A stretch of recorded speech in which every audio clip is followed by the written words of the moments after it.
మిమ్మును కనిన శారాను ఆలోచించుడి. అతడు ఒంటరి అయి ఉండగా ఏం చేశాడంటే దేవుడు, అతడు ఒంటరి అయి ఉండగా అన్నాడు. అబ్రహామును గురించి ఆలోచన చేయుడి, అంతేనా? మిమ్మును కనిన శారాను గురించి ఆలోచన చేయుడి. ఎందుకు అబ్రహాము శారా ఎక్కడ, ఏ దేశం వాళ్ళది?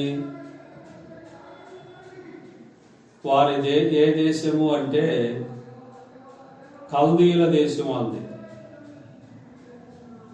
కల్దీల దేశం వాళ్ళది. వాళ్ళ పట్టణం పేరేంటో తెలుసా? ఊరు.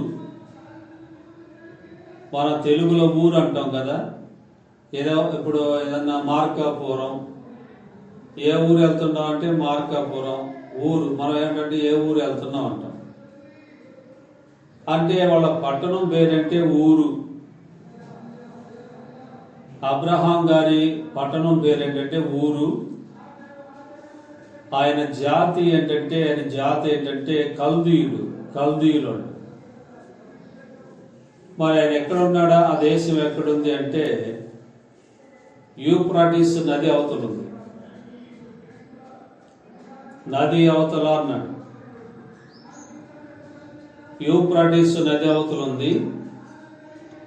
అక్కడ ఆయన ఉన్నప్పుడు మహిమగల దేవుడు ఆయన్ని చూచి, ఆయన ఒంటరిగా ఉన్నప్పుడు ఆయన్ని పిలిచాడంట దేవుడు. అప్పటికి ఆయన సంతానం ఉందా? ఆయనకి సంతానం లేదు. మరి శారమ్మ గారికి సంతానం లేకపోతే ఏమంటారు? గొడ్రాలు అంటారు. మరి ఆయనకి పెళ్ళి ఎంతకాలం అయిందో తెలియదు, కానీ దేవుడు ఆయన్ని పిలిచినప్పుడు 75 సంవత్సరాల వయసు అయింది. అబ్రహాం గారికి 75 సంవత్సరాల వయసు అయింది. శారమ్మకేమో 60 సంవత్సరాలు. అంటే 75, ఇద్దరు 10 కదా తేడా.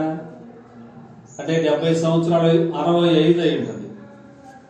ఆయన పిలిచినప్పుడు 75 సంవత్సరాలు, శారమ్మకి 65, 10 సంవత్సరాలు తేడా ఉంది వీళ్ళిద్దరికి. కాబట్టి ఆయన్ని పిలిచాడు. కానీ ఎక్కడికి పిలిచాడు ఏమో తెలియదు. ఆయన ఏమన్నాడంటే, అబ్రామా, నీ దేశాన్ని విడిచిపెట్టు, నీ స్వజనులను విడిచిపెట్టు, నీ తండ్రి ఇంటి వారిని విడిచిపెట్టు, నీవు ఎవరినైతే కలిగి ఉన్నావో, ఎవరి మీద ఆధారపడి ఉన్నావో, ఎవరి అండ చూసుకొని నీవు ఉంటున్నావో వారందరినీ కూడా విడిచిపెట్టేసి, వారందరినీ కూడా వదిలేసి, నువ్వు వదిలేసి ఏం చేస్తావంటే, నేను నీకు చూపించబోయే దేశానికి వెళ్ళు. ఏ దేశమో ఆయనకి తెలియదు. వాస్తవానికి కానాను దేశం ఆయనకి తెలియదు. కానాను దేశం తెలుసా అంటే తెలియదు ఆయనకి. విడిచిపెట్టి రమ్మన్నాడు. నేను చూపించే దేశానికి వెళ్ళు అన్నాడు. ఆయన ఏ దేశాన్ని చూపించబోతున్నాడో తెలియదు, ఎక్కడికి వెళ్ళబోతున్నాడో తెలియదు. సరే, మొత్తం మీద దేవుని పిలుపునందుకున్నాడు. ఇక అబ్రహాం గారు ఏం చేశాడంటే, ఇక శారమ్మతో చెప్పాడు, ఏమ్మా శారమ్మ, సృష్టికర్త అయిన దేవుడంట, నాకు సర్వశక్తి కలిగిన దేవుడు కానొచ్చాడు. ఆయన నాతో మాట్లాడాడు. నేను చూపించే దేశానికి వెళ్ళమని చెప్పాడు. నిన్ను ఆశీర్వదిస్తానని చెప్పాడు. కాబట్టి మరి మూటాముల్లె కట్టుకో అన్నాడు. ఆమె ఏం చేసింది? గొర్రెలాగా ఇక భర్తకు లోబడి ఉండాలి కదా, భర్త మాట వినాలి కదా. హిందువుల బోనిష్ట. హిందువులుగా ఉన్నప్పుడు దేవుడు ఎలా ఉంటాడో తెలియదు కానీ భర్త మాటను గీత దాటరు. భర్త ఏదైనా ఒక మాట చెప్తే ఆ మాటను గౌరవించి చాలా మర్యాద ఇస్తారు. హిందువుల్లో కొంతమంది భక్తి కలిగిన స్త్రీలు, అందరూ కాదు, కొందరు బాగా గౌరవిస్తారు. అలాగే శారమ్మ గారు కూడా, అయ్యా ఎక్కడికి వెళ్తున్నావు, ఏ ఊరు వెళ్ళాలి, ఏ దేశం వెళ్ళాలి అంటే ఏమో నాకు కూడా తెలియదమ్మా, దేవుడు వెళ్ళమన్నాడు కాబట్టి మనం పోదాం అనేసరికి ఆమె కూడా గొర్రెలాగా ఏం చేసింది? మొత్తం మీద మూటముల్లి సర్దుకుంది, అన్నీ కట్టుకుంది. అందరు అడుగుతున్నారట్టుంది. ఇరుగు పొరుగు వారు బంధువులు వచ్చి అడిగారు, ఒరే అబ్రాంగా ఎక్కడికి వెళ్తున్నారా? ఏమో వెళ్తున్నాను. ఒరే బంధువులందరూ వదిలేస్తున్నాయరా? అరే మన దేశాన్ని వదులుతున్నావా? మన స్వజనులు బంధుమిత్రులు ఎంతో మంది ఉన్నారు. అరే వీరందరినీ విడిచిపెట్టి ఎక్కడికి వెళ్తున్నారా? ఏమో నాకు తెలియదు. దేవుడు నన్ను కనబడి మాట్లాడాడు. నేను చూపించే దేశానికి వెళ్ళు అన్నాడు. నీ తండ్రి ఇంటి వారిని విడిచిపెట్టు అన్నాడు. నీ స్వజనులను విడిచిపెట్టు అన్నాడు. నీ దేశాన్ని విడిచిపెట్టమన్నాడు. అందుకే నేను వెళ్తున్నానని చెప్పాడు. ఆయనతో పాటు మరికొందరు బయలుదేరారు. ఎవరు వాళ్ళు? వాళ్ళ తండ్రి తేరాహు బయలుదేరాడు. వాళ్ళ తమ్ముడు కుమారుడు లోతు కూడా బయలుదేరాడు. లోతు ఎవరు అంటే అబ్రహాము తమ్ముడు కుమారుడు. కాబట్టి ఆయన కూడా బయలుదేరాడు. పెదనాన్న నేను కూడా నీతో వస్తాను. సరే రారా అన్నాడు. సరే పెద్ద కొడుకు కదా అబ్రాహాము. ఇక అబ్రహామును తండ్రి విడువలేక ఆయన ఏమన్నాడంటే, నాయనా రా నాన్న నాతో అన్నాడు. వాళ్ళంతా కలిసి గుంపుగా బయలుదేరారు. మొత్తం మీదకి వచ్చారు. వాళ్ళు ఎక్కడి దాకా వచ్చారు? హారాను దాకా వచ్చారు. అది సిరియా దేశం. వాళ్ళు కొంతమంది అక్కడ ఆగిపోయారు. రిబ్కా వాళ్ళ బెతూయేలు, లాబాను వాళ్ళందరూ కూడా వీళ్ళ కుటుంబీకులే. వాళ్ళేమో సిరియాలో ఎక్కడది బెతూయేలు కాదు, ఎంతది హారాన్ దగ్గర ఆగిపోయారు. ఎలియాజరు ఎక్కడికి వెళ్ళాడు? రిబ్కాను చూడటానికి ఏ ఊరు వెళ్ళాడు? సిరియా దేశములో హారాను పట్టణముకి వెళ్ళాడు. వాళ్ళు అక్కడ ఆగిపోయారు. అబ్రహాము యొక్క ప్రయాణం మాత్రం కొనసాగింది. మళ్ళా అబ్రహామును ఎడవట్లేదు లోతు.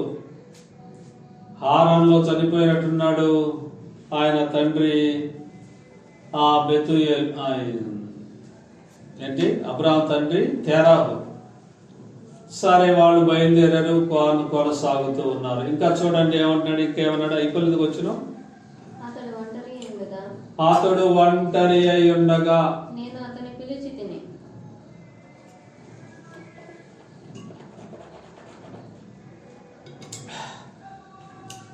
అంటే అతని సంతానం ఉన్నప్పుడు ఇప్పుడున్న ప్రజలతో దేవుడు మాట్లాడుతున్నాడు. ఇప్పుడు ఇశ్రాయేలీలతో దేవుడు మాట్లాడుతూ ఉన్నాడు. అబ్బాయి ఇశ్రాయేలీలరా, అబ్రహాము ఒంటరిగా ఉన్నాడు.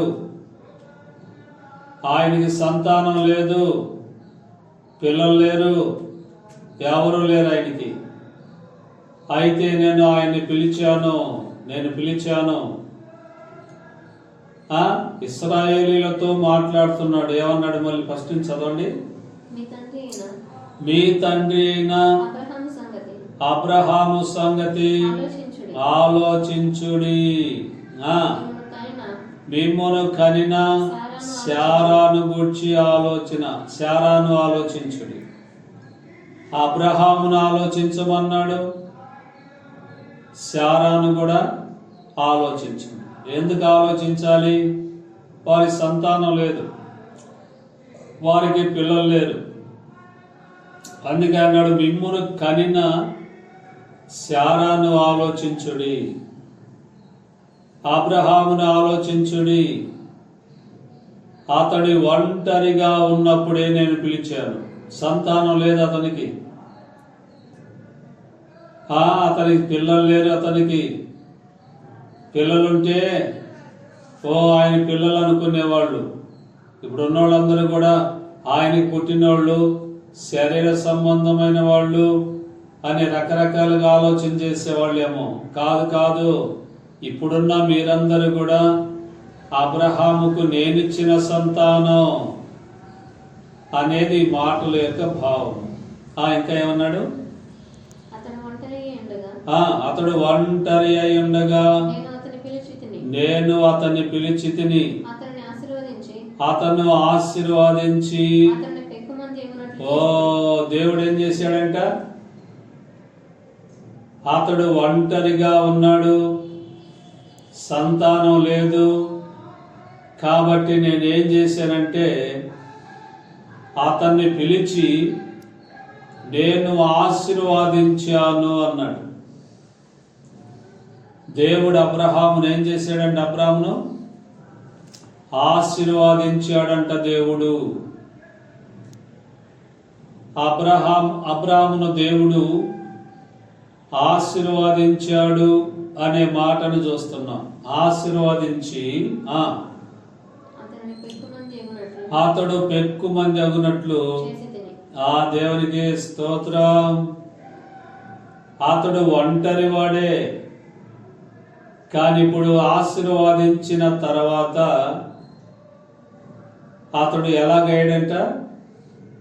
పెక్కుమంది అంటే ఎక్కువ జనాభా అయిపోయారు. ఇంకా అతని సంతానం ఒకసారి అన్నాడు, అయ్యా 15వ అధ్యాయం, ఆదికాండం 15వ అధ్యాయంలో ఏంటంటే, దేవా నువ్వు నాకేమిచ్చినానేమి, అయ్యా నేను సంతానం లేనివాడనైపోతున్నాను.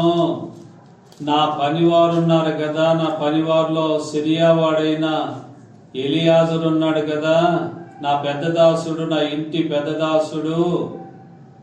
ఈ మందలు కావచ్చు, నా ఆస్తి కావచ్చు, పని బాటలు కావచ్చు, అన్ని చూసుకుంటుంది అతడే కదా.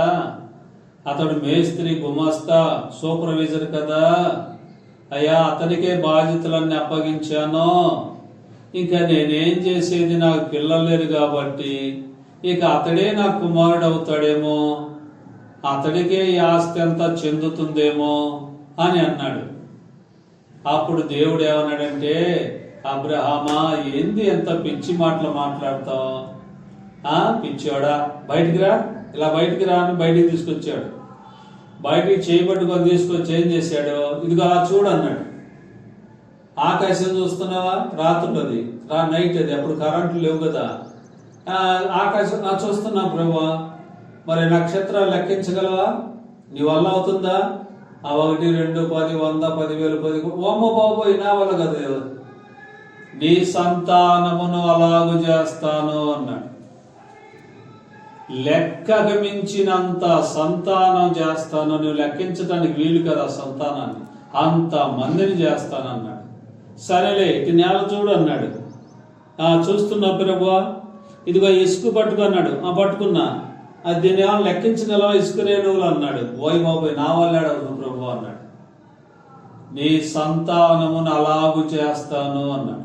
అంతమందిని చేస్తాను, లెక్కకు మించినంత సంతానమును నీకు నేను ఇస్తాను. ఎందుకు నువ్వు భయపడతావు అంటాడు దేవుడు. అంటే దేవుడు అబ్రహామును ఒంటరిగా ఉన్నప్పుడు పిలిచాడంట. ఆయన ఒంటరికే సంతానం లేదు. సంతానం ఉంటే అబ్రహాం సంతానం అనేవాళ్ళు. ఇప్పుడు అబ్రహాముకు దేవుడిచ్చిన సంతానమే ఇశ్రాయేలీయులు. దేవుడిచ్చిన సంతానం, వాగ్దాన దేశంలో దేవుడిచ్చిన సంతానమే ఇశ్రాయేలీయులు. కాబట్టి ఆయనకి సంతానం లేనప్పుడు పిలిచాడంట దేవుడు. మిమ్మును కనిన శారాను జ్ఞాపకం చేసుకునండి, నేను ఆయన్ని ఆశీర్వదించాను. ఏమన్నాడు? ఇంకా ఎక్కువ మంది అగునట్లు చేశాను, ఎక్కువ మంది జనం అయిపోయేటట్లు చేశాను. దేవుడు ఏమీ లేని చోట్ల అన్నీ ఉన్నట్లుగా చేయగలడు. అన్నీ ఉన్న చోట్ల ఏమీ లేనట్లుగా చేయగలడు దేవుడు. కాబట్టి ఒంటరిగా ఉన్నాడు అబ్రాము. ఆయన ఇశ్రాయేల్ ఆ దేశం కాదు, పాలస్తీనా కాదు, ఆయన కల్దీయుడు. ఆయన పట్టణం పేరు ఊరు, నది అవతల ఉన్నాడు. ఇవన్నీ కూడా హెబ్రీ పత్రిక 7వ అధ్యాయంలో ఉంటుంది. కాబట్టి మనం ఆలోచన చేస్తే రండి ఇంకా చూద్దాం, మరొక వాక్యం చూద్దాం. హెబ్రీలకు రాసిన పత్రిక 11వ అధ్యాయం 8వ వచనం చూడండి. హెబ్రీలకు రాసిన పత్రిక 11వ అధ్యాయం ఎంతమ్మా?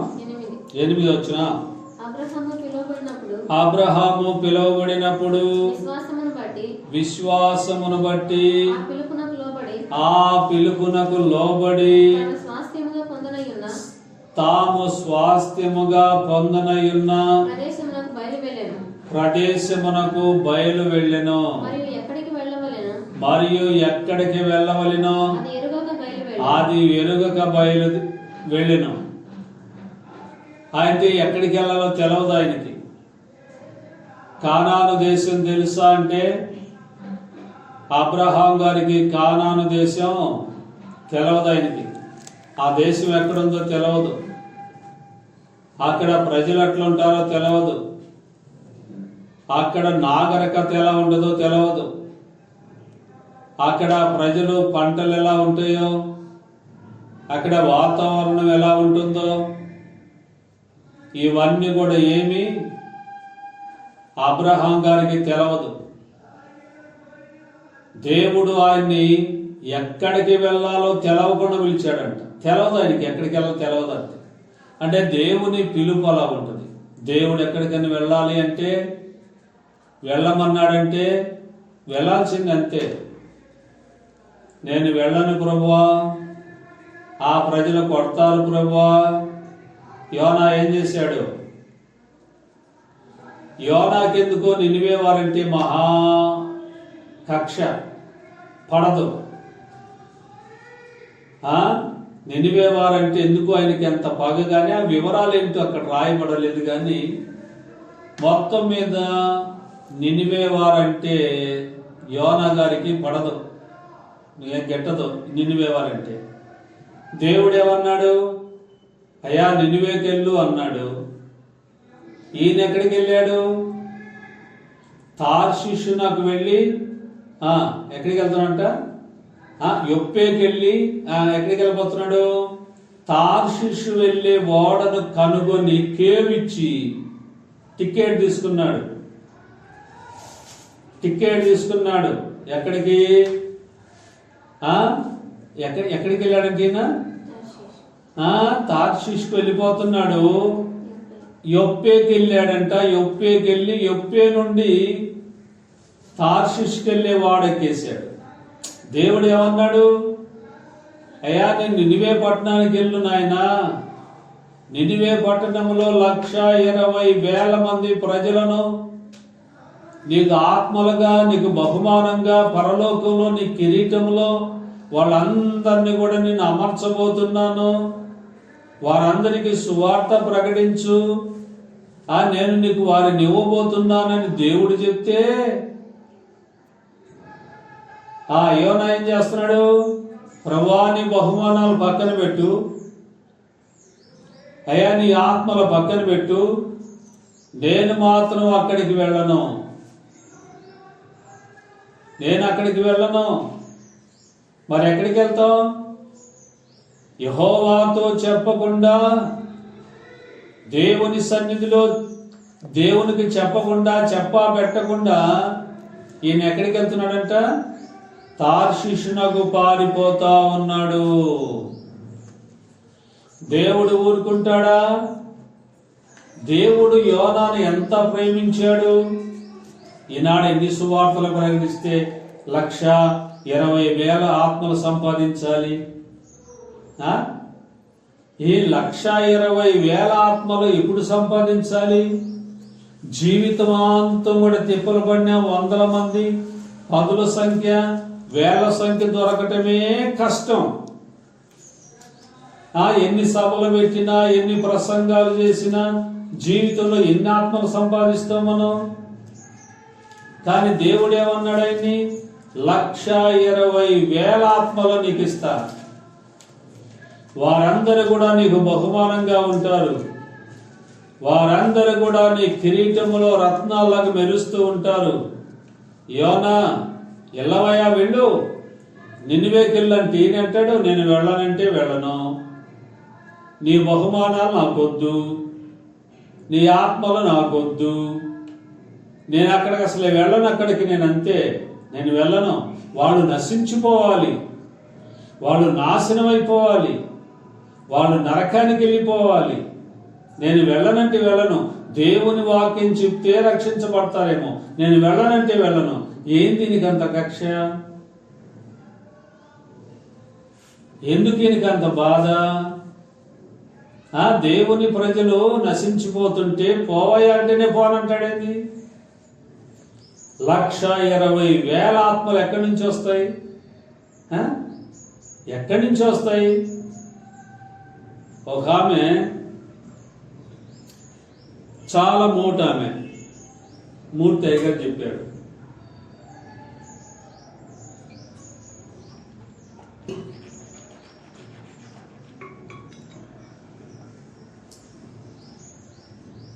చాలా ఆమె ఓ పెద్ద కూడికి పెట్టారు. అక్కడ ఓ చోట కూడికి పెట్టారు. ఆ కూడికలో చాలా మంది వచ్చారు. ఈమెనే సాక్ష్యం చెప్పమన్నారండి. చాలా ఆమె, దేవుడు నమ్ముకుందామే, సాక్ష్యం చెప్పమన్నారు.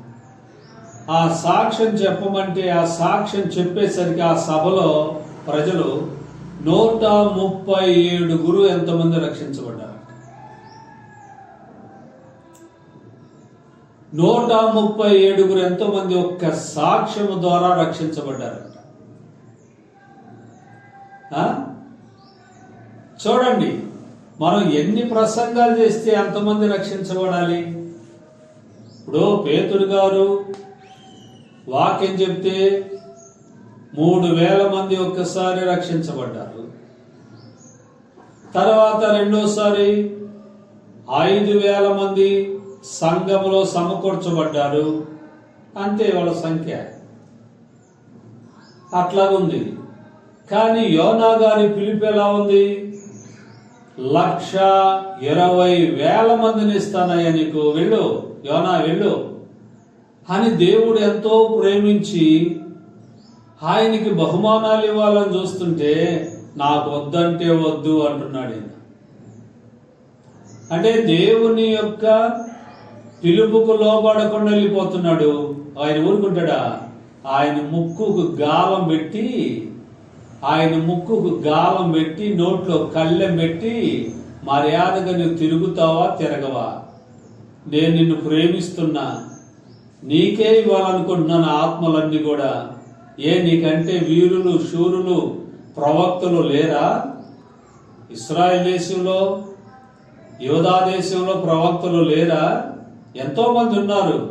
కానీ యోనా నీకే ఇవ్వాలనుకుంటున్నానయ్యా, నేను వెళ్ళు, మర్యాదగా వెళ్ళు. నేను వెళ్ళనా? వెళ్ళవా? నేను వెళ్ళను అంటున్నాడు. అయ్యా తర్వాత అర్థమైపోయింది, ఈ తుఫాన్ ఆగాలంటే నన్ను ఏం చేయమన్నాడు?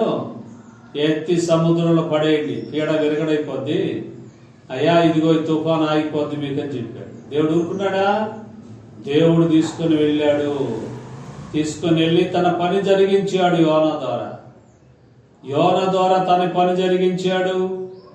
నినివేలో ఉన్న ప్రజలందరూ కూడా పశ్చాత్తాపడ్డారు. వారందరూ కూడా మార్పు చెందారు. లోబడాలి పిలుపుకు లోబడ్డప్పుడు దేవుడు గొప్ప కార్యాలు చేస్తాడు. పిలుపుకు లోబడాలి. దేవుడు చెప్పింది వినాలి. దేవుడు చెప్పింది ఏదైతే బైబిల్లో చెప్తాడో పిలుపుకు అంటేంది, దేవుడు బైబిల్లో ఇది చెయ్యమ్మా అన్నాడు అనుకో, అది చేయాల్సిందే.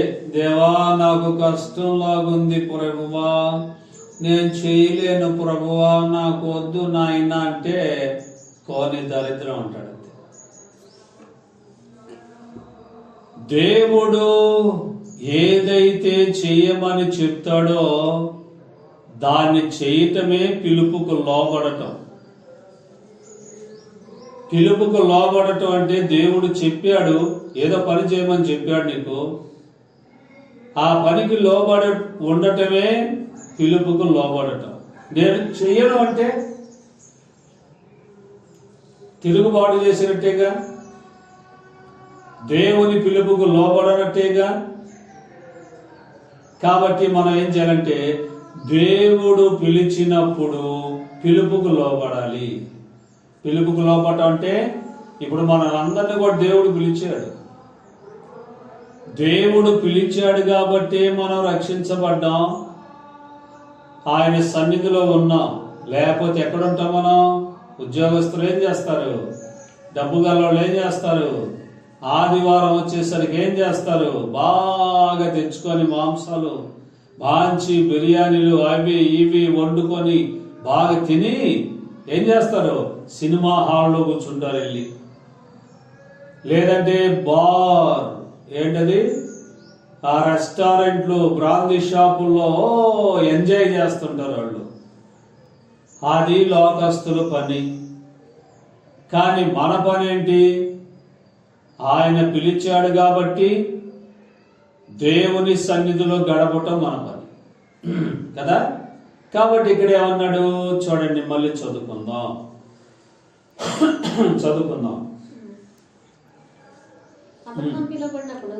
అబ్రహాము పిలువబడినప్పుడు విశ్వాసమును బట్టి ఏంటంట? ఈ దేన్ని బట్టి లోబడ్డాడు? అబ్రహాముకి ఏముందంట? పిలుపుకు లోబడే విశ్వాసం ఉంది. నమ్ముతాడు, పిలుపుకు లోబడి నమ్ముతాడు. ఇప్పుడు పిల్లలు లేరంటే, పిల్లలు పుట్టాలంటే ఎంతకాలం చూశాడైనా? మనం ఏం చేస్తాం? ఏదైనా కార్యం జరగాలంటే ప్రార్థన చేశానో, ఎదురు చూశానో, కార్యం జరగలేదు కాబట్టి ఇక దేవుడు తాకొద్దు అంటాం. ప్రార్థన చేశా, సేవకుల చేత కూడా ప్రార్థన చేయించుకున్నా, నేను నమ్మకంగా ఉన్నా, భయభక్తులు కలిగి ఉన్నా, చర్చికి నమ్మకంగా వెళ్తున్నా, దేవుని పరిచర్యలో ఉన్నా. కానీ నాకొచ్చిన కష్టాలేంటి? నాకొచ్చిన బాధలేంటి? నేను ఎంతో ప్రార్థన చేసుకుంటున్నా కదా, నా బాధలు తొలగిపోలేదు, నా కష్టాలు తొలగిపోవట్లేదు. ఇంక ఈ దేవుడు ఏం దేవుడు, లోకమే మేలు కదా అని అనుకుంటారు. కానీ అబ్రహాం గారికి పిల్లలు లేనప్పుడు ఎంతకాలం ఎదురు చూశాడు ఆయన పిల్లల కోసం. ఆయన పిలిచింది 75 సంవత్సరాల వయసులో పిలిచాడు దేవుడు. ఆయనకి సంతానం కలిగింది ఎప్పుడు? వాగ్దానపు కుమారుడు పుట్టింది ఎప్పుడు? 100 ఏళ్ల వయసు అప్పుడు పుట్టాడు. అంటే 25 సంవత్సరాలు ఎదురు చూశాడు ఆయన. నమ్మాడు, ప్రతి మాట నమ్ముతున్నాడు. శారా మనదేమో ఏమయ్యో తిక్కలోడా, దేవుడు ఏదో చెప్తాడనుకో, దాని అంతట్లాగా గొర్రెలాగా ఊదటమేనా, తల ఒకటమేనా, గంగరెద్దులాగా తల ఒకటమేనా, దేవుడు చెప్పినప్పుడల్లా కూడా అలాగే ప్రభు అలాగే ప్రభు అని తల ఒకటేనా? ఏంటి కార్యం జరుగుతుందా? దేవుడు చెప్తాడు అనుకో, చెప్తే కార్యం జరిగిందే. వచ్చినప్పుడు అంతా ఆయన అంటాడు, అబ్రహామా నీ సంతానాన్ని ఇస్తాను, నిన్ను ఆశీర్వదిస్తాను, నీ సంతానం గొప్పవారు అవుతారు, రకరకాలుగా చెప్తుంటాడు అనుకో. దాని అంతని కూడా తలపటమేనా? ఎదిరించి మాట్లాడవా అన్నట్టుగా ఈ శారమ్మ గారు కొన్ని సలహాలు కూడా చాటు ఇస్తుందేమో. కాబట్టి ఇక్కడ ఏమన్నాడమ్మా? అబ్రహాము పిలువబడ్డప్పుడు విశ్వాసమును బట్టి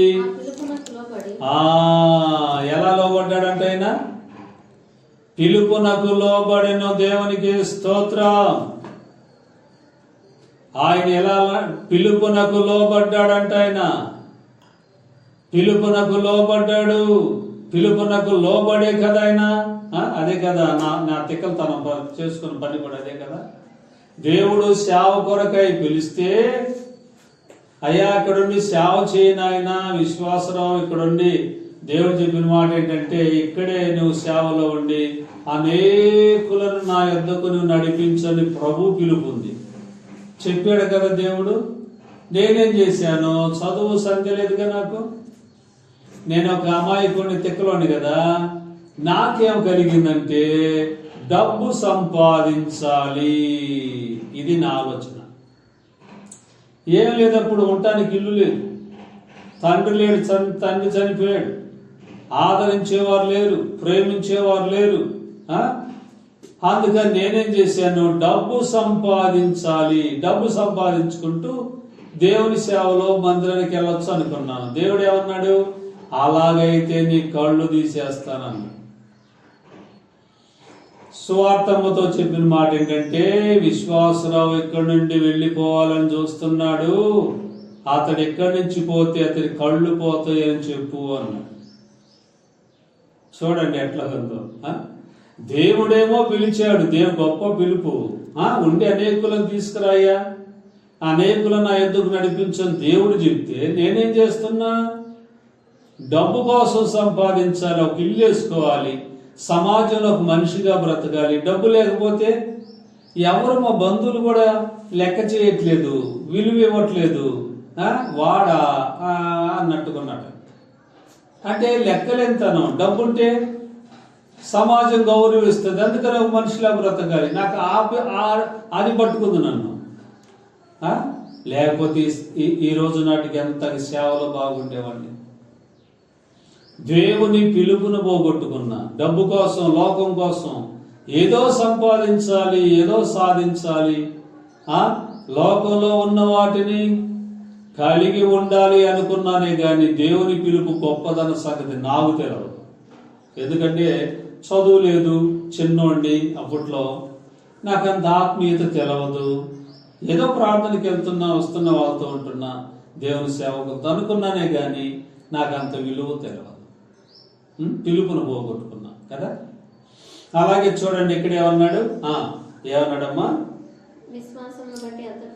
అబ్రహాము పిలువబడినప్పుడు విశ్వాసమును బట్టి ఆ పిలుపునకు లోబడ్డాడంట. అంతే, మరి ఎవరైనా లోబడాల్సిందే. దేవుడు సేవకి ఉద్రేకం పనికిరాదు. నేను సేవ చేస్తా అని ఉద్రేకం పనికిరాదు. ఉద్రేకం ఉండకూడదు సేవలో కదా. ఏముండాలి? సేవకుడు కావాలంటే ముఖ్యంగా ఏంటంటే దేవుని పిలుపు ఉండాలి. నెంబర్ 1. దేవుని పిలుపు లేకుండా సేవకు రాకూడదు. ఎందుకంటే దేవుడు వాడుకోడు, కార్యాలు జరగదు. దేవుడు పిలిచాడంటే నీకు ఏదో ఒక కృపావరాన్ని ఇస్తాడు. నీ ఏమంటుందని నీ స్థాయికి తగ్గట్ట, లేకపోతే నీ సోమతకి తగ్గట్టు ఒక వరం ఇస్తాడు. నీవు దేనికైతే అరుకుడివో అరుకురాలువో ఆ వరం ఇస్తాడు దేవుడు. ఒకవేళ పాటలు పాడుతున్నావా, పాటలు పాడే వరం. వాక్యం చెప్తున్నావా, వాక్యం చెప్పేవారు. లేకపోతే అద్భుతాలు చేయగలవా, అద్భుతాలు చేసేవారు. దయ్యాల మీద అధికారం, ఇట్లాగేదో ఒక వరం ఇస్తాడు దేవుడు. ఇచ్చేం చేస్తాడు, ఆయన చేతిలో సాధనముగా పనిముట్టుగా వాడుకుంటాడు కదా. అయితే ఇక్కడ ఏమన్నాడు, పిలిచాడు. ఆ పిలుపునకు అబ్రహాం ఏం చేశాడు, విశ్వాసమునకు నమ్మాడు, లోబడ్డాడు. పిలుపునకు ఏమయ్యాడు, లోబడ్డాడు. లోబడాలి మనం. విధేయతలోనే ఉంది, లోబడటంలోనే ఉంది. మనం లోబడాలి దేవునికి, లోబడి జీవించాలి. పిలిచాడు, ఒంటరిగా ఉన్నప్పుడు పిలిచాడు. ఆయన జాతిని చూడలేదు, కులాన్ని చూడలేదు, మతాన్ని చూడలేదు. ఆయన విగ్రహారాధికుడైన అబ్రహాము ఎవరు అంటే విగ్రహారాధికుడు. ఆ విగ్రహారాధికుడుగా ఉన్న అబ్రహామును దేవుడు పిలిచి ప్రత్యేకమైన జనాంగంగా ఆయనలోంచి రానిచ్చాడు దేవుడు. ప్రపంచంలో ఆశీర్వదింపబడిన ప్రజలు ఎవరంటే ఇశ్రాయేలీలే, అంటే అబ్రహాం సంతానం. అంటే వాగ్దానం ద్వారా ఇస్సాకు ద్వారా వచ్చిన వారు, ఇశ్రాయేలు ద్వారా వచ్చిన వారే ఆశీర్వదింపబడిన ప్రజలు. కాబట్టి ఇక్కడ పిలుపునకు లోబడ్డాడు అబ్రహాము. లోబడి విశ్వాసమునకు ఏమైనటమా, విశ్వాసమును బట్టి ఆ పిలుపునకు లోబడి తాను స్వాస్థ్యముగా పొందనయ్యున్న ప్రదేశమునకు బయలువెళ్ళెను. తాను స్వాస్థ్యముగా పొందనయున్న ప్రదేశమునకు బయలుదేరి వెళ్ళాను. అబ్రహాం వెళ్ళాడంట. అబ్రహాం ఎక్కడికి వెళ్ళాడు తెలవదు. ఆ స్వాస్థ్యం ఏందో, ఆయనకి ఇవ్వబోతున్న ఆస్తి ఏంటో, ఆయనకి ఇవ్వబోతున్న బహుమానం ఏంటో, ఆయనకి ఇవ్వబోతున్న దేశం ఏంటో, అది ఎలా ఉంటుందో తెలియదు. ప్రపంచంలో అత్యధికంగా పంటలు పండించే దేశం కదా. డ్రాప్ సిస్టమ్ అంటే కొద్దిపాటి ఖర్చుతో ఎక్కువగా పంటలు పండించటం అంటారు. ఒకసారి ఒక ఆయన అన్నాడు, కడపలో ఒక ఆయన ఆ దేశాన్ని చూడటానికి వెళ్ళాడంట. చూడటానికి వెళ్తే వాళ్ళ వంకాయ చెట్లు, మనలో కూరగాయలు అన్నీ ఉంటాయి, వాళ్ళకి వంకాయ చెట్లు, వంకాయలు ఉంటాయంట. ఒక్కొక్క వంకాయ వచ్చేసి ఇంత లావు ఉంటుందంట. దాదాపు 1.5 కేజీన్నర 2 కేజీలు అంత ఉంటుందంట ఒక్కొక్క వంకాయ. టమాటాలు కూడా అంతే, పంటలు కూడా అంతే. బ్రహ్మాండంగా పంటలు పండిస్తారండి. కొద్దిపాటి నీళ్లతోని డ్రాప్ సిస్టమ్ వచ్చింది. అక్కడి నుండే కదా మనవాళ్ళు వెళ్తారు, ఆ దేశానికి వెళ్తారు. వాళ్ళు ఎట్లా పంటలు పండించుకుంటున్నారా, ఎట్లా కొంటున్నారా, ఏం చేస్తున్నారా, మన మంత్రులు ఎమ్మెల్యేలు అందరూ కూడా వెళ్ళేది. వాళ్ళు పొద్దున్నే చీకట్లో లేచి ఉంటారంటాడు. పొద్దున్న చీకట్లో లేచి వెళ్ళిపోతారంట, పుండుకి వెళ్ళిపోతారంటాడు. ఏ పనికి వెళ్ళే వాళ్ళు ఆ పనులకు వెళ్ళిపోతారంటాడు. పంటలు విస్తారంగా పండించుకుంటారంట వాళ్ళు. బ్రహ్మాండమైన పంటలు పండించుకుంటారు. డ్రాప్ సిస్టమ్, నీళ్లు తక్కువ అంట వాళ్ళకి, బాగా పంటలు పండించుకుంటారు. కాబట్టి ఇక్కడ ఏమన్నాడమ్మా, మళ్ళీ చదువు. తాను స్వాస్థ్యముగా పొందనయున్న బయలు వెళ్ళెను, మరియు ఎక్కడికి వెళ్ళవలెనో అది ఎరుగక బయలుదేరాడంట ఆయన. అది సంగతి. ఎక్కడికి వెళ్ళాలో తెలవదు. ఇప్పుడు మనం అనుకుందాం, గురువేశ్వరు అన్నాడు, గురువేశ్వరు నువ్వు ఫలాని ప్రాంతానికి వెళ్ళాలయ్యా అన్నాడు. ఏ ప్రాంతం ఏది తెలవదు, ఆయనకి తెలవదు. ఏ ప్రాంతమో తెలవదు, ఏ ఊరో తెలవదు, ఏ రాష్ట్రమో తెలవదు, అక్కడ భాష ఎలా ఉంటుందో తెలవదు, అక్కడ మంచి చెడ్లు ఎట్లా ఉంటుందో తెలవదు. అబ్బాయి నువ్వు వెళ్ళాల్సిందే అన్నాడు దేవుడు. అనేసరికి ఏమన్నాడు, సరే ప్రభువా పోతాను అన్నాడు. అయ్యా నేను పోను అంటే, నేను పోను అన్నాను అనుకో, నీలాగా ఏంది, నేను పిఓకి ప్రమోషన్ ఇస్తే నేను పోను, ఇతర రాష్ట్రాలకు ఇస్తారు, వాళ్ళకి నాకు ఇంగ్లీష్ రాదు, అది రాదు, ఇది రాదు అని కొట్టావు. అంటే దేవుడు అబ్రహాం గారితో ఆ మాట అబ్రహాం మాట అనలేదు, ఓ వెళ్తాను ప్రభు అన్నాడు. అయ్యా నేను పోతానయ్యా అన్నాడు, కానీ నేను పోననే మాట చెప్పలేదు. వెళ్ళిపోయాడు, అంతే వెళ్ళిపోయాడు. ఆమె కూడా గొర్రెలా వెంటబడి వస్తా ఉంది, ఆమె కూడా వెంటబడి వస్తా ఉంది. ఆమె కూడా, అయ్యా నువ్వు ఎక్కడికి వెళ్తే, ఏమా శారమ్మా, ఏం లేదయ్యా వస్తానయ్యా. వస్తావా, శ్రమలు ఉంటాయి, వస్తానయ్యా. కష్టాలు ఉంటాయి, పర్లేదయ్యా పోదాంపా అని భార్య ప్రోత్సహించింది. అలాగే ఇద్దరు వెళ్ళిపోయారు. అలాగే దేవుని పనిలో ఉండిపోయారు. అయిపోయింది, వచ్చినాం. సరే ఇక్కడికి వెళ్తారండి. ఆ అపోస్తుల కార్యాలు 7వ అధ్యాయాలు అబ్రహాం గారి కొరకు ఉండొచ్చు. చూడండి, అబ్రహాం కొరకు ఉంటుంది చూడండి. అపోస్తుల కార్యాలు 7వ అధ్యాయంలో స్టెఫను గారు ప్రసంగంలో అబ్రహాం గారు ఉంటాడు చూడండి.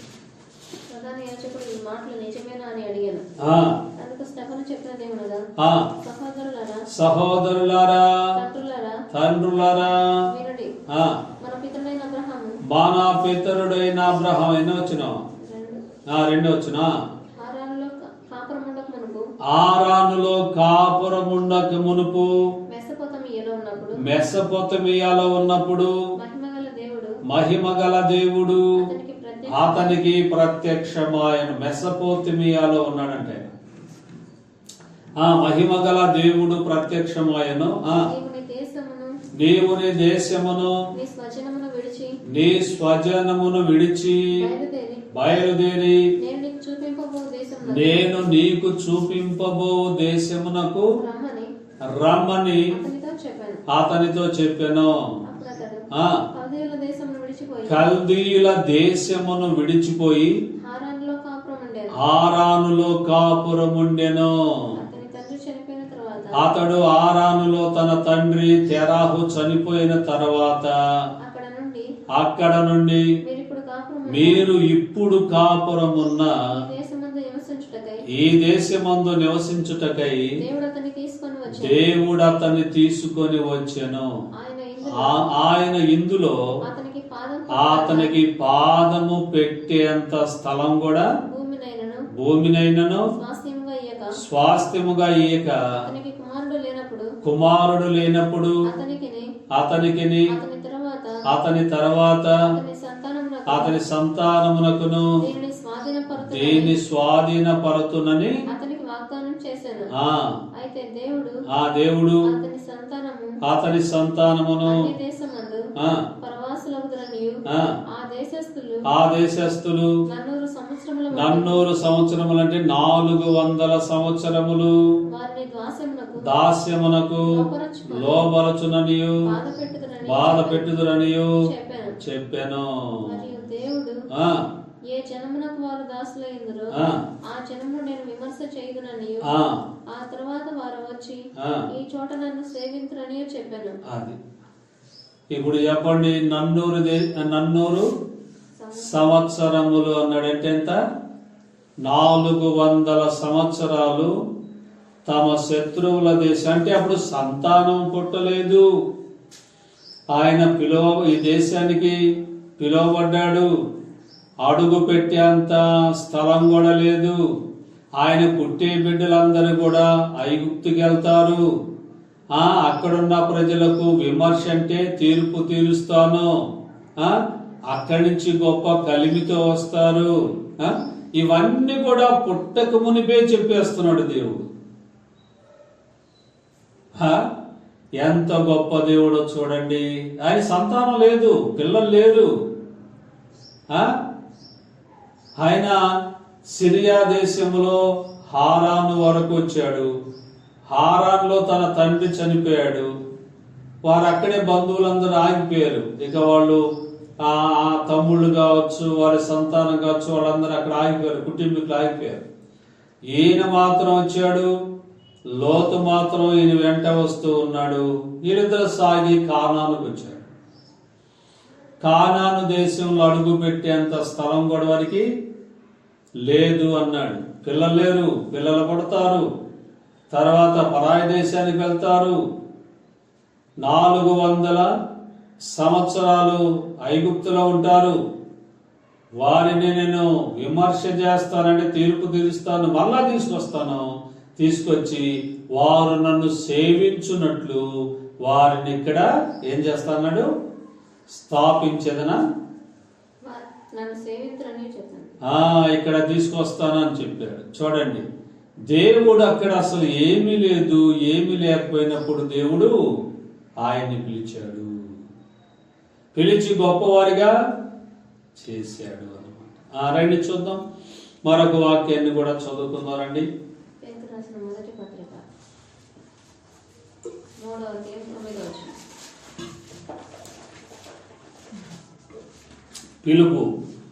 పిలువబడిన వారు, మన సబ్జెక్ట్ ఏదంటే పిలువబడిన వారు. పేతురు రాసిన మొదటి పత్రిక 3వ అధ్యాయం 9వ వచనం.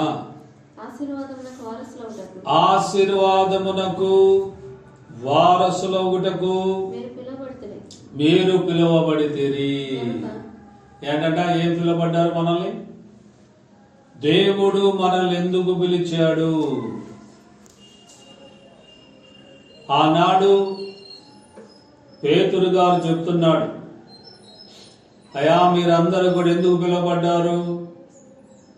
దేవుడు ఎందుకు మిమ్మల్ని రక్షించాడు అంటే ఆశీర్వాదమునకు వారసులవటానికి మిమ్మల్ని దేవుడు పిలిచాడు అన్నాడు. ఆశీర్వాదాలన్నీ మీవే. మీరు ఆశీర్వదించబడాలని, మీరు దీవించబడాలని, ఆయన యొద్దున్న సంపద ఆశీర్వాదాలన్నీ కూడా మీ సొంతం కావాలని ఆయన మిమ్ములను పిలిచాడు అని అంటున్నాడు ఇక్కడ కదా. మళ్ళీ చదువుమా, ఏమన్నాడు? ఆశీర్వాదమునకు వారసులవుటకు మీరు పిలువబడ్డారు. ఆశీర్వాదమునకు వారసులవటానికి దేవుడు మనల్ని ఏం చేశాడంట? పిలిచాడు. దేవుని పిలుపు ఎంత గొప్పదో చూడండి. ఆశీర్వాదమునకు వారసులు. ఈనాడు ప్రపంచంలో మన అమెరికాని ఏమంటారు చెప్పండి? అగ్రదేశం అంటారు. ప్రపంచంలో అగ్రదేశం అంటే తల. తలే కదా పైనుండేది అగ్రదేశం. అగ్రదేశం. ఏ వార్తలు చదివే వాళ్ళు అంతే ఉంటారు. అగ్రదేశం, అగ్రదేశం ప్రెసిడెంటు, అగ్రదేశం ప్రధాని, ఇట్లాగంటారు. అంటే ప్రపంచంలో అగ్రదేశం అంటే అమెరికా. అంటే క్రైస్తవుడు ఆశీర్వాదింపబడినవాడు, దేవుని చేత ఆశీర్వాదింపబడినవాడు ఎవరు అంటే క్రైస్తవుడు. దేవుని ఆశీర్వాదాలన్నీ కూడా ఆయన బిడ్డలకే దేవుడిస్తూ ఉంటాడు. ఒకప్పుడు పేదరికం. క్రీస్తుని నమ్మనప్పుడు కష్టాల్లో బాధల్లో ఉన్నవారు ఒకప్పుడు ఉన్నారు. కానీ నాడు దేవుని నమ్మిన బిడ్డలు ప్రతి డిపార్ట్మెంట్లో వారే ఉన్నారు, ప్రతి ఉద్యోగాల్లో వాళ్ళే ఉన్నారు. అలాగే రాజకీయాలు కావచ్చు, ఉద్యోగాలు కావచ్చు, నాయకులు కావచ్చు, అధికారులు కావచ్చు, ప్రతి ఆఫీసులో చూస్తే దేవుని బిడ్డలే ఉంటున్నారు. కారణం ఏంటి అంటే ఆశీర్వాదం, దేవుని ఆశీర్వాదం. ఆశీర్వాదమునకు వారసులవుటకు మిమ్మను ఏం చేశాడంట? పిలువబడితిరి. ఇందాక అక్కడే ఉన్నాడు. అబ్రహాంతో ఏమన్నాడు? మూలవాక్యంలో ఏమన్నాడు? అబ్రహాంతో ఏమన్నాడు? యెషయా గ్రంథంలో ఏమన్నాడు?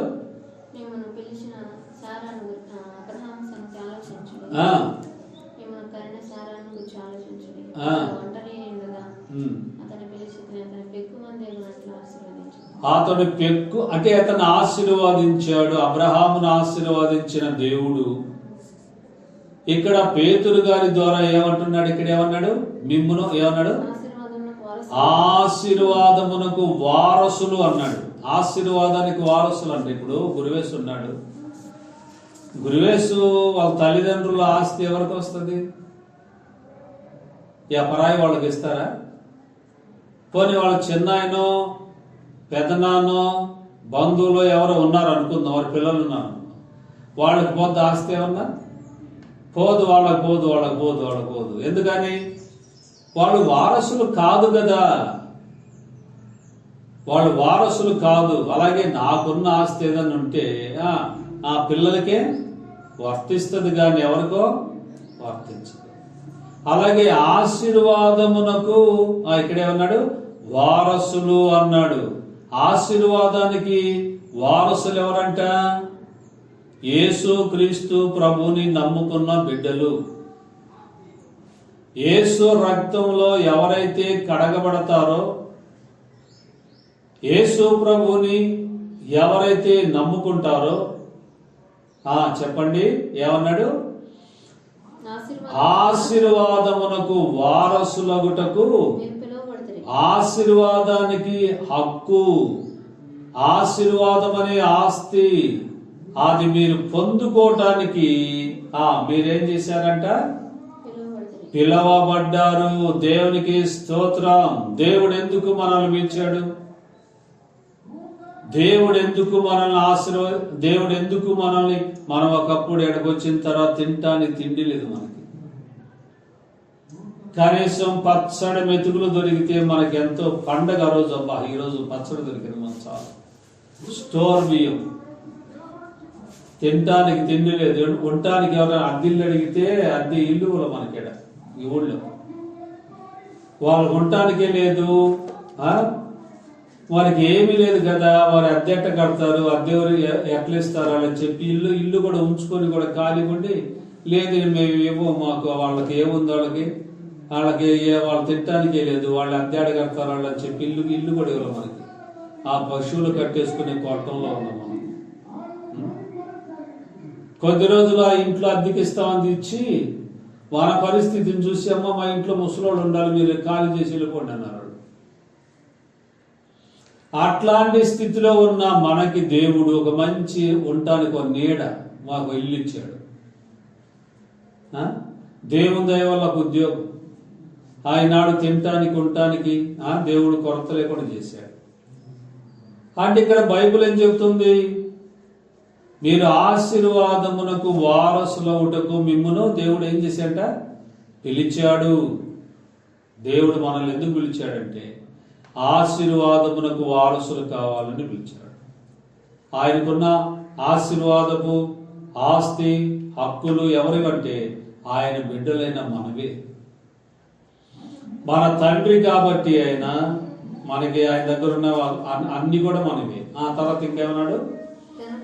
గనుక కీడుకు ప్రతి కీడు ఎవరికి? కీడుకు ప్రతి కీడు ఎవరికి చేయకూడదు. మన బుద్ధి ఏంటంటే మనం ఉండాల్సిన లక్షణం ఏంటంటే ఎవరైనా మనకి కీడు చేశారనుకో, మనం ఏం చేయాలంట? వారికి మరలా మన కీడు చేయకూడదు, ప్రేమించాలి. శత్రువులను ప్రేమించమన్నాడు దేవుడు. ఏం చేశాడు? శత్రువులను ప్రేమించు అన్నాడు దేవుడు. శత్రువులను ప్రేమించాలంట మనం కదా, శత్రువులను ప్రేమించాలి కానీ కీడుకు ప్రతి కీడు చేయకూడదు అన్నాడు. మరి ఒకసారి నేను ఒక వార్త విన్నా. ఒకసారి నేను ఒక వార్త విన్నా. వార్త ఏంటంటే ఒక దొంగోడు ఒక వ్యక్తిని పొడిచి చంపేశాడు, హత్య చేశాడు. ఆ దొంగోడు కూడా బాగా గాయాలైన తర్వాత హాస్పిటల్కి వెళ్ళాడు. హాస్పిటల్కి వెళ్ళిన తర్వాత వాడు కట్లు కట్టించుకుంటున్నాడు. అదే గాయాలన్నీ కూడా కట్లు కట్టించుకోవటం, మందులు కూడా చేస్తాడు. ఆ నర్సు ఆయనకి అవన్నీ పరిచర్య ఎంత చేస్తావని, కట్లు కడతావని చేస్తావు. ఆ నర్సు అన్నదంట, అయ్యా ఇప్పుడు ఒక వ్యక్తి నువ్వు చంపొచ్చావు, ఆ వ్యక్తి ఎవరో తెలుసా అన్నదంట. ఎవరమ్మా అంటే, నువ్వు చంపేసి వచ్చిన వ్యక్తి ఆయన మన్న. నా సహోదరుడు. నువ్వు చంపావు కదా, ఆ వ్యక్తి ఎవరంటే నా సహోదరుడు. వాడి గుండె బ్రద్దలైపోయిందంట. అమ్మా, నీ సహోదరుడిని చంపితే నువ్వు నాకు పరిచర్య చేసి కట్లు కడుతున్నావా ఏంటి? ఏందమ్మా ఇదంటే, నేను యేసు ప్రభు బిడ్డను అన్నదంట. వెంటనే వాడు మారాడు అని చెప్పారు అంటారు. ఇప్పుడు కాదు, చాలా సంవత్సరాల కిందట నేను విన్నప్పట్లో ఎవరు చెప్తుంటే నా సేవకులు. శత్రువులను ప్రేమించు అన్నాడు దేవుడు. మనం ఏం చేస్తాం? ఎవరైనా మన కీడు చేశారనుకో, మనం ఏం చేస్తాం అంటే, వాడు నన్ను ఎట్లా అన్నాడు కదా, ఇట్లా చేశాడు కదా, అట్లా చేశాడు కదా, కాబట్టి వాడికి నేను కీడు చేయాలి. ఇదే ఆలోచన. అక్కడ ఒక ఆయన సంఘ పెద్ద ఉండేవాడు. ఆడ సామ్యాలు మీ ఊళ్ళో, బతలపల్లి మీ ఊళ్ళో సంఘ పెద్ద ఒక ఆయన ఉండేవాడు. శామ్యుల్ ఆయన పేరు. ఆయన అనేవాడు, అన్నా నేను దేవుడు నమ్మకం, ఎవరన్నా నాకు దెబ్బ కొట్టాడంటే నేను ఖచ్చితంగా వాడు కొట్టేంతవరకు వదిలేవాడిని కాదన్నా. ఎక్కడో చోటు దాక్కుంటాడంట, వాడు వచ్చేది గమనిస్తాడంట, ఈ దాక్కొని దొంగసాటుగా దెబ్బ కొడతాడంట ఆయన. నేను అట్లా ఉండేవాడిని అన్న దేవుడు నమ్మక ముందు, నేను అట్లా కొట్టేవాడిని అన్నా అనేవాడు ఆయన. అంటే మానవుని యొక్క బుద్ధి ఏంటంటే, ఎవరైనా ఒక కీడు చేశారనుకో, మనం ఏం చేస్తాం? ఈ పిల్ల ఈ మాట అంటదా, ఆ పిల్ల ఆ మాట అంటదా అని 1కి 2, 3 అనేస్తాం మనం. ఎన్నో కీడు చేస్తాం. కానీ దేవుడు ఏమన్నాడు? కీడుకు ప్రతి కీడు నువ్వు చేయొద్దు. ఎందుకంటే ఆశీర్వాదమునకు వారసులు అవ్వటానికే దేవుడు మనల్ని పిలిచాడు, కానీ కీడుకు ప్రతి కీడు చేయటానికి దేవుడు పిలవలేదు మనల్ని. కీడుకు ప్రతి కీడు చెయ్యటానికి దేవుడు మనల్ని పిలవలేదు. దేవుడు ఆశీర్వాదానికి పొందుకోవటానికి, దానికి వారసులు అవ్వటానికి దేవుడు మనల్ని పిలిచాడంట. కానీ కీడుకు ప్రతి కీడు మనం ఎవరికి చేయకూడదు. అది దేవుని బిడ్డ లక్షణాలు కాదు. మనం కీడు చేసామనుకో, ఇంకా లోకస్తులకి మన తేడా ఏముంది? ఇప్పుడు అన్యుడు ఏం చేస్తాడు? వాడు ఏం చేస్తాడంటే, ఎదుటి వాడిని ఎట్లాగా పడద్రోయాలా, ఎట్లా నష్టం చేయాలా, ఎట్లా దెబ్బ కొట్టాలా, ఎట్లాగా వాడికి హాని చేయాలా, అదే ఆలోచన అన్యుడికి. దేవుడు నమ్మని వాడికి ఏంటంటే అదే ఆలోచన. ఎట్లా చేయాలి, ఎట్లా దెబ్బ కొట్టాలి, ఎట్లా చేయాలి. ఇదే తలంపులు. ఇతరులు కూడా సలహాలు అడుగుతాడు. ఏమని? అరే ఫలానా నన్ను ఇట్ట అన్నాడు, ఫలానా అమ్మాయి ఇట్ట అన్నదిరా, ఫలానా వాళ్ళు ఇట్ట అన్నారట ఆంటీ, ఆ అమ్మాయిని ఎట్ట దెబ్బ కొట్టాలంట, అది ఇట్లా. అంటే దేవుడు ఏమన్నాడు? కీడు నాకు ప్రతి కీడు ఎవరికి చేయవద్దు. ఇంకో మాట కూడా చెప్పాడు అక్కడ. ఇంకో మాట ఏమన్నాడు? దూషణకు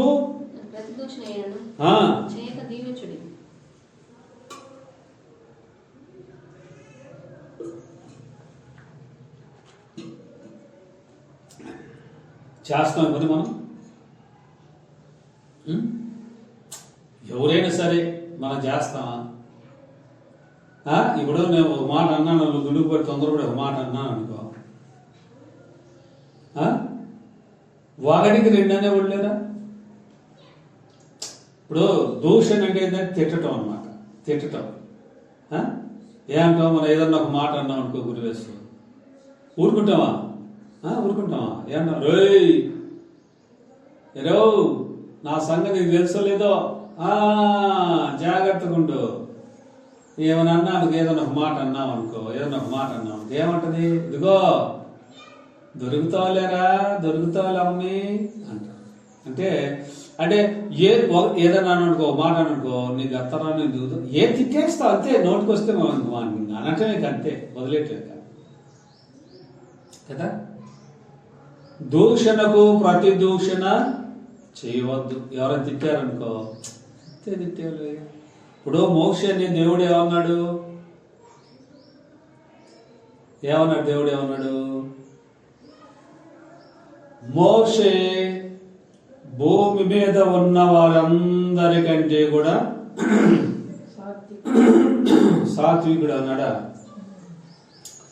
మిక్కిలి సాత్వికుడు అన్నాడు. అంటే సాత్వికుడు కాదు, సాత్వికానికి మించిన పోయినవాడు, ఇంకా మిక్కిలి తగ్గించుకుంటాడు.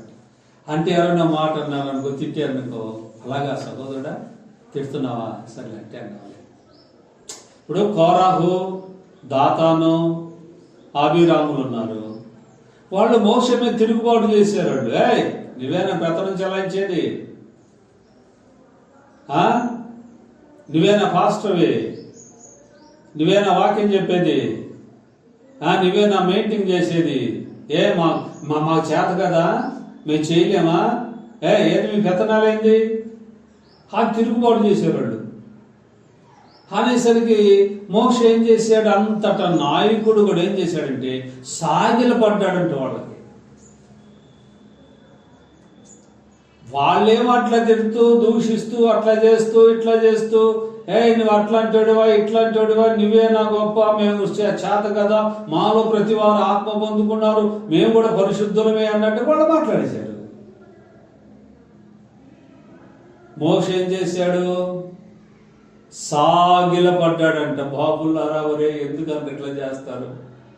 దేవుడు ఎవరు ఎన్నుకుంటే వారు ఎన్నుకోబడతారు, ఎవరు ఏర్పాటు చేసుకుంటే వారు ఏర్పాటు పరచబడతాడు. ఎందుకంటే గొడవలంతా సాగిలపడ్డాడట మోషే. ఇప్పుడు ఒక్కొక్క భక్తుడికి ఒకటి ఉందమ్మా పేరు. మా అబ్రహం గారికి ఏం పేరు చెప్పండి? బిరుదులు అందాం. ఇది ఏమంటారు? దీన్ని బిరుదేనా గురువేసు? బిరుదులు అంటారా? ఏమంటారు? ఇప్పుడు అబ్రహాం గారికి ఒక పేరు దేనిది? విశ్వాసులకు తండ్రి అనే పేరు అబ్రహాం గారికి ఉంది. మోషే గారికి ఏముంది? మిక్కిలి సాత్వికుడు అని ఈయనకి పేరుంది. ఆ తర్వాత దావీదు గారికి ఏముంది? దేవుని హృదయానుసారుడైన మనుష్యుడు అని ఉంది ఆయనకి. ఇట్లాగ ప్రతి ఒక్కరికి ఒక్కొక్కటి ఇచ్చాడు. సంసోనికి ఏముంది? బలం ఉంది. సంసోన్ అంత బలవంతుడు ఎవరు లేరు కదా. ఇట్లాగ ప్రతి ఒక్కడికి కూడా దేవుడు ఏదో ఒకటి ఇచ్చాడు. అలా గొప్పతనం అది కదా. అందుకు ఇక్కడ ఏమన్నాడు దేవుడు? ఏమన్నాడమ్మా? దూషణకు ప్రతి దూషణ ఆయనను మీరు చేయొద్దు. తప్పు, అలా చేయొద్దండి. ఎందుకు? మీరు దూషించిన వాళ్ళు దూషించకూడదు, మీరు తిట్టిన వాళ్ళని తిట్టకూడదు, మిమ్మల్ని శపించిన వాళ్ళని శపించకూడదు, మీకు నష్టం కలుగు చేసిన వాళ్ళకి నష్టం కలుగు చేయకూడదు. కారణం ఏంటో తెలుసా? మీరు ఆశీర్వాదమునకు పిలువబడ్డారు. మీరు ఆశీర్వాదమునకు వారసులవుటకు పిలువబడ్డారు. కాబట్టి దూషణకు ప్రతి దూషణ చేయవద్దు, కీడుకు ప్రతి కీడు చేయవద్దు. చేయొద్దు మీరు, అంతే, మీరు చేయొద్దండి. ఇంకేమన్నాడు? చదువు ఇంకా వెనకుందిగా. దీవించుడి. మనం దీవిస్తామా? దీవిస్తామా? ఎవరైనా వచ్చేటప్పుడు బాగా తిడుతున్నాడు అనుకో, దారేం దేవత తిడతాడు, ఎవరే నువ్వు అట్లా అంటాడు, ఎవరా ఇట్లా అంటాడు, ఎవరా దొంగోడు, అట్లా అంటాడు ఇట్లా అంటాడు అంటే మనం ఏమనాలప్పుడు? అయ్యా దేవుడిని దీవించునుగాక అంటావా? మనం ఏమన్నా అంటావా? ఒరే ఇట్లాగా అంటావా? నా సంగతి నీకు తెలవదులేరా, దొరుకుతావులే ఎప్పుడు నువ్వు అంత చూసి సమయం చూసి నీకు దెబ్బ కొడతాలేరా అంటా ప్రతి వారు అనే మాట కదా. కానీ దేవుడు ఏమంటున్నాడు? మనకు ఆశీర్వాదం రావాలంటే ఏం చేయాలంట? వారు మనల్ని దూషిస్తున్నా, వాళ్ళు మనకి ఏం కీడు చేస్తున్నా మనం ఏం చేయాలంట? దీవించుడి. మనం దీవించాలంట. టైం ఎంత? 1 అయిందా? దీవించుడి. ఒకసారి మళ్ళీ చదువుకుందాం.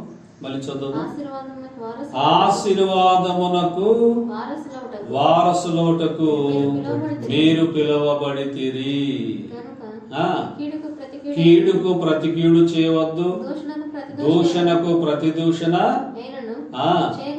చేయక దీవించుడి. మన మూల వాక్యాన్ని ఒకసారి చదువుకుందాం. యెషయా గ్రంథం ఎంతది? 51:2. 51వ అధ్యాయం 2వ వచనం. మీ తండ్రి అయిన అబ్రహాం మీ తండ్రి అయిన అబ్రహాం సంగతి ఆలోచించుడి, మిమ్మును కనిన శారాను ఆలోచించుడి. అతడు ఒంటరి అయి ఉన్నప్పుడు నేను అతన్ని పిలిచి తిని, అతన్ని ఆశీర్వదించి అతడు పెక్కుమందగునట్లు చేసి తిని. దేవుడి మాటలు వాక్యములు మన వినికిడిలో దీవించునుగాక. ఆమేన్. తర్వాత వాక్యము ఫలింపు కొరకు